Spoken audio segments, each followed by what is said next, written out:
Hi, I'm Todd Russell, and I'm a certified financial planner professional in Nashville, Tennessee. I created this site and these videos to teach and inform about long-term care insurance product solutions, how they work, the different plans, and to inform you as a consumer what is available in the marketplace so that you can make a well-informed decision. This presentation is a detailed review of the second of the four options, life insurance with long-term care riders. You can find more videos and information on my website at www.myltciplan.com. So let's begin by describing what a life insurance with a long-term care rider is.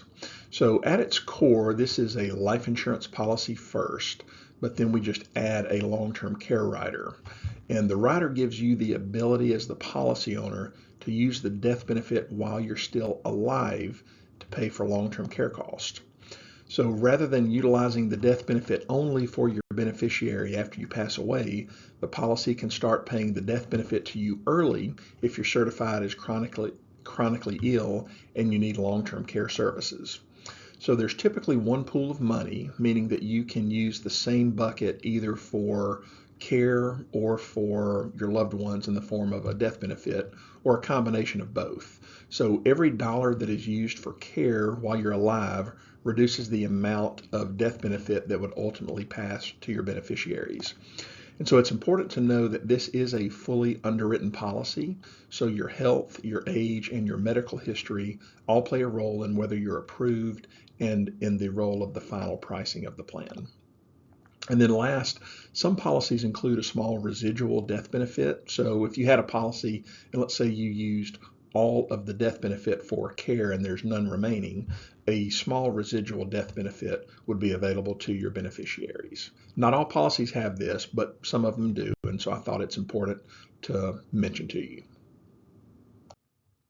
So let's talk about getting approved, because with life insurance that includes this LTC rider, you have to prove you're healthy to the insurance carrier, and all carriers are similar in how they view your health, but they can also be a little different, which may make some carriers more advantageous to apply to than others. So in most cases, these are going to be fully underwritten products. So that means that the insurance company will review your medical history, current medications. They'll ask for a current insurance exam, which will be blood and urine sample, height, weight, and a series of medical questions. And sometimes they may even request medical records from physicians that you have seen recently or in the past.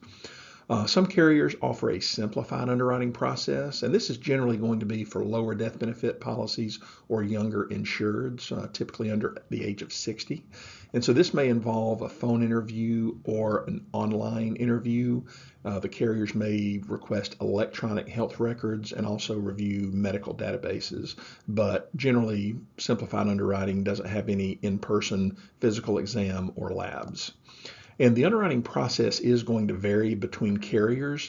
Some are more lenient with certain health conditions. Some carriers may be more liberal on the height and weight chart. They may not view certain health conditions as adverse as others. But some may be a little more rigid in their underwriting to offer a little better pricing on the product solution.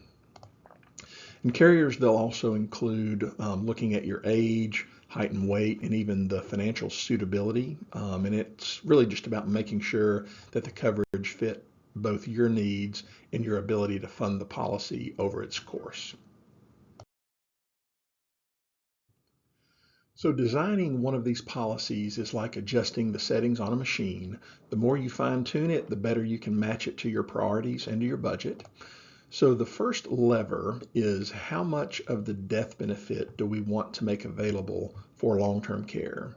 So you don't have to use 100%. So you can structure some of these plans where you want 60% to be used for long-term care and you want to reserve 40% for just pure death benefit. So that's an option with some carriers.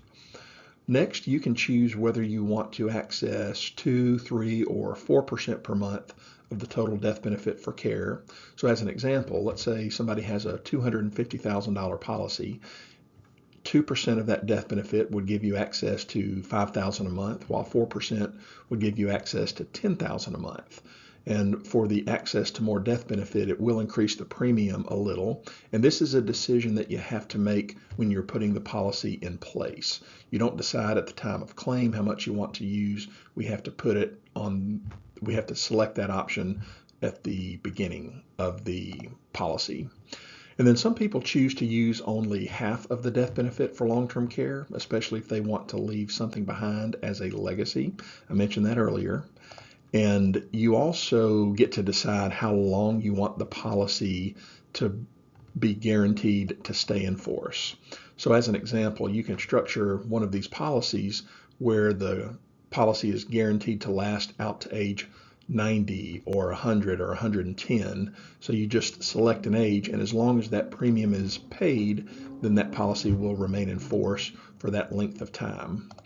And then last, these policies are generally flexible when it comes to funding. You can do a single payment, or you can spread it out over 5, 10, 15 years, or even pay it over life. So you have several options.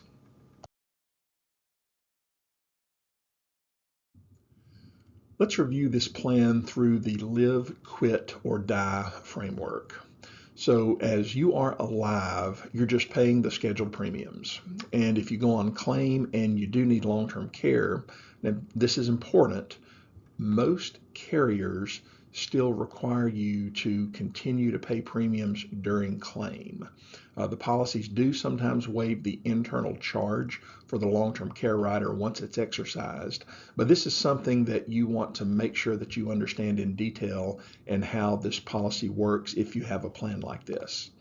One benefit here is that if the policy does have cash value, then the cash value can be used to cover future premiums or simply cover the internal policy cost. So a policy that does have cash value essentially has a built-in cushion to cover future premiums and costs that are associated with the policy. And if you ever get to the point where you decide to quit this policy, meaning you just cancel it and walk away, if your policy does have a cash surrender value, you could receive that in return for canceling the policy. And then last, whenever you pass away, your beneficiaries receive an income tax-free death benefit. So if you never use any of the long-term care benefit, then they'll get the full amount. Or if you use some of the death benefit for long-term care, the remaining balance is what would be paid out to them in the form of a death benefit.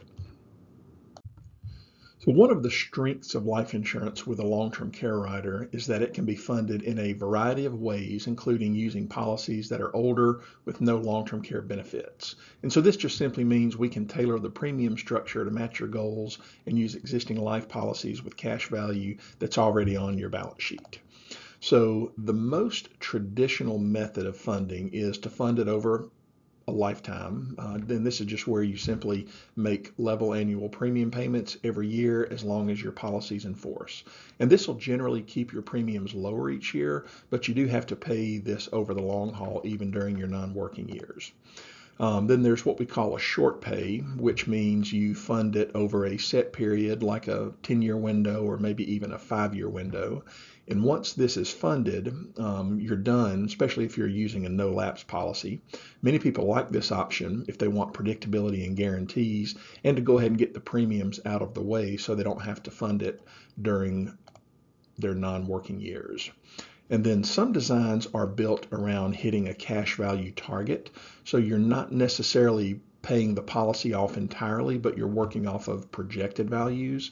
But if enough funding is put in on the front and the cash value grows, that'll generally keep the policy on track without having to create out-of-pocket cost in the future. But that is a risk.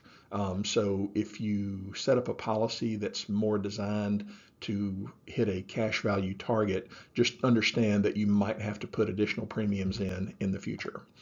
And then last, a strategic move is a 1035 exchange. So if you already have an older life insurance policy that does have cash value, and maybe you don't need as much coverage anymore, or you want to have a policy that offers long-term care benefits that you can use while you're alive, then you can exchange your old policy into a new one and gain long-term care protection on the new policy through that process. So life insurance with an LTC rider can be a flexible way to protect both your care needs and your family's financial future. You can design a policy that accelerates your death benefit for care and also leaves something behind for your family. And whether you want to pay this over time or pay premiums up front or even reposition funds that's inside of an old policy, you do have options. So if this seems like it could be a good fit for your planning and you are curious about cost, you can go to my website at www.myltciplan.com and review sample pricing under the See What It Cost tab. Or if you'd like to see a custom proposal on you, the next best step would be simple. Fill out the proposal link in the description below, or you can also fill it out on my website. And life insurance with LTC is just one piece of the puzzle. Keep going with the next 3 videos: traditional long-term care, hybrid plans, and annuities with LTC riders to see the full range of strategies available to you.